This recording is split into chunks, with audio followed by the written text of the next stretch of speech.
हर हर महादेव भक्तों, आइए सुनते हैं सोमवार व्रत कथा। एक साहूकार था। उसके घर में अन्न धन आदि किसी प्रकार की कोई कमी नहीं थी, परंतु उसके कोई पुत्र न था। वह इसी चिंता में रात दिन मग्न रहता और पुत्र की कामना के लिए प्रति सोमवार को चंद्रदेव के निमित्त व्रत और पूजन करता था तथा सायंकाल को शिव मंदिर में जाकर शिव जी पर दीपक जलाया करता था। उसके भक्ति भाव को देखकर एक समय पार्वती जी ने शिव जी से कहा, महाराज, ये साहूकार आपका अत्यंत भक्त है और सदैव आपका व्रत और पूजन बड़ी श्रद्धा से करता है। इसकी मनोकामना पूर्ण करनी चाहिए। शिव जी ने कहा, हे पार्वती, यह संसार कर्म क्षेत्र है, जिसका जैसा भाग्य होता है वैसा ही प्राप्त करता है। तब पार्वती जी ने अत्यंत आग्रह से कहा, महाराज, यह तो आपका परम भक्त है, इसका कष्ट आपको अवश्य दूर करना चाहिए। आप तो दयालु हैं, अपने भक्तों के दुखों को दूर करते हैं। अगर आप ऐसा नहीं करोगे तो भक्तों के कष्ट कौन दूर करेगा? पार्वती जी का ऐसा आग्रह देख शिव जी महाराज कहने लगे, हे पार्वती, इसके कोई पुत्र नहीं है, इसी चिंता से यह दुखी रहता है। इसके भाग्य में पुत्र न होने पर भी मैं इसको पुत्र की प्राप्ति का वर देता हूँ, परंतु वह पुत्र केवल 12 वर्ष तक जीवित रहेगा। इसके पश्चात वह मृत्यु को प्राप्त हो जाएगा। यह सब बातें वह साहूकार सुन रहा था। इससे उसको न कुछ प्रसन्नता हुई, न ही कुछ कष्ट हुआ। वह पहले जैसा ही शिवजी महाराज का व्रत और पूजन करता रहा। कुछ काल व्यतीत हो जाने पर साहूकार की स्त्री गर्भवती हुई और 10वें महीने उसके गर्भ से अति सुंदर पुत्र की प्राप्ति हुई।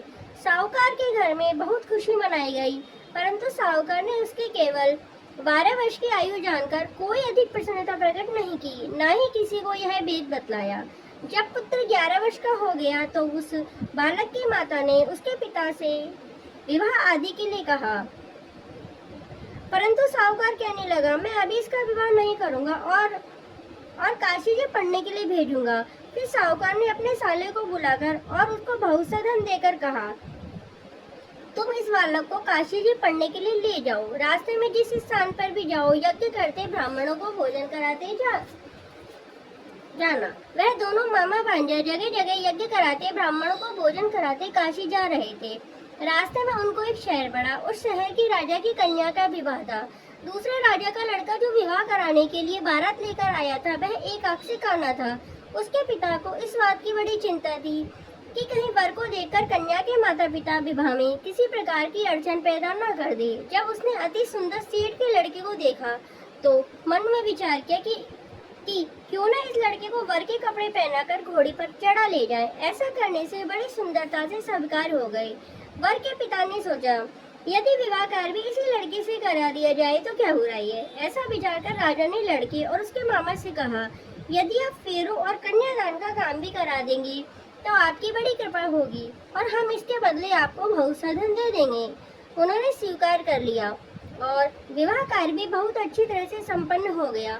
परंतु जिस समय लड़का जाने लगा तो उसने राजकुमारी की चुनरी के पल्ले पर लिख दिया था कि तेरा विवाह तो मेरे साथ हुआ है, पर जिस राजकुमार के साथ तुमको भेजेंगे वह एक अक्षय काना है। मैं तो काशी जी पढ़ने जा रहा हूँ।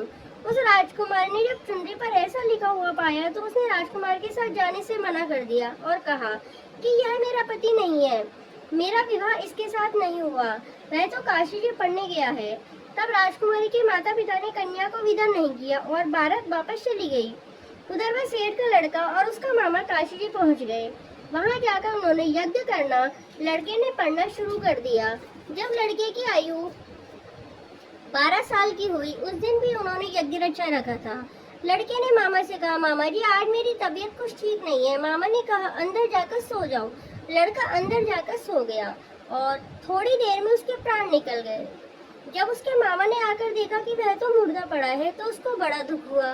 उसने सोचा, यदि मैं अभी रोना पीटना मचा दूंगा तो यज्ञ का कार्य अधूरा रह जाएगा। अतः उसने जल्दी से यज्ञ का कार्य समाप्त कर ब्राह्मणों के जाने के बाद रोना पीटना आरंभ कर दिया। संयोगवश उस समय शिव पार्वती जी उधर से जा रहे थे। तब उन्होंने जोर जोर से रोने पीटने की आवाज सुनी तो पार्वती जी कहने लगी, महाराज को दुखिया रो रहा है, उसके कष्ट दूर करो। तब शिव जी बोले, इसकी आयु इतनी ही थी, सो भोग चुका। पार्वती जी ने कहा, महाराज, कृपा करके इस बालक को और आयु दो, नहीं तो इसके माता पिता तड़प तड़प कर मर जाएंगे। पार्वती जी के इस प्रकार बार बार आग्रह करने पर शिव जी ने उसको वरदान दिया और शिव जी महाराज की कृपा से लड़का जीवित हो गया। पढ़ाई पूरी हो जाने पर लड़का और उसका मामा उसी प्रकार यज्ञ करते हुए अपने घर की ओर चल पड़े। रास्ते में उसी शहर में आए जहाँ विवाह हुआ था। वहाँ पर आकर उन्होंने यज्ञ आरंभ किया। लड़के के ससुर ने उसे पहचान लिया और अपने महल में ले जाकर बड़ी खातिरदारी की। साथ ही बहुत से दान दहेज और दास दासियों के सहित आदर पूर्वक लड़की और जमाई को विदा किया। जब वे अपने शहर के निकट आए तो मामा ने कहा कि पहले मैं तुम्हारे घर जाकर सबको खबर कराता हूँ। उस समय लड़के के माता पिता अपने घर की छत पर बैठे हुए थे। उन्होंने यह प्रण कर रखा था कि यदि हमारा पुत्र सकुशल घर वापस आ जाएंगे तो राजी खुशी नीचे उतरकर आ जाएंगे, नहीं तो छत से गिरकर अपने प्राण दे देंगे। इतने में लड़के के मामा ने आकर यह समाचार दिया कि आपका पुत्र आ गया है, परंतु उनको विश्वास नहीं आया। तब उसके मामा ने शपथ पूर्वक कहा कि आपका पुत्र अपनी स्त्री के साथ बहुत सारा धन लेकर आया हुआ है। तो सेठ ने आनंद के साथ उसका स्वागत किया और वे सभी बड़ी प्रसन्नता के साथ रहने लगे। अतः जो कोई व्यक्ति सोमवार का व्रत रखकर इस कथा को पढ़ता सुनता है, उसके भी सब दुख दूर होकर उसकी समस्त मनोवांछित कामनाएं पूर्ण होती हैं। हर हर महादेव।